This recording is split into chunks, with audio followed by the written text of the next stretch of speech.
How to keep employees motivated without big bonuses. શું તમે પણ એમ્પ્લોઈઝને મોટિવેટ કરવા માટે માત્ર મોટા મોટા બોનસ જ આપો છો? સાચી વાત એ છે કે મોટિવેશન સેલરીથી નહીં પણ રિસ્પેક્ટ, ગ્રોથ અને રેકગ્નિશનથી મળે છે. ઘણા લોકો એવું માનતા હોય છે કે એમ્પ્લોઈઝને મોટિવેટ કરવું હોય તો સેલરી વધારવી પડે, મોટા મોટા બોનસીસ આપવા પડે.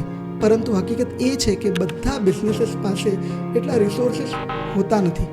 પરિણામે કંપની ગ્રોથ ધીમો પડી જાય છે અને એમ્પ્લોઈઝ પણ સેટિસ્ફાઈડ નથી રહેતા. જો જોવા જઈએ તો 70% એમ્પ્લોઈઝનું માનવું એ છે કે રેકગ્નિશન અને એપ્રિશિએશન તેમને બોનસ કરતાં વધારે મોટિવેટ કરે છે. એટલે એમ્પ્લોઈઝને મોટિવેટ કરવા માટે મોટા મોટા બોનસીસ નહીં પણ તેની સાથે સાથે એપ્રિશિએશન અને રેકગ્નિશન પણ આપો.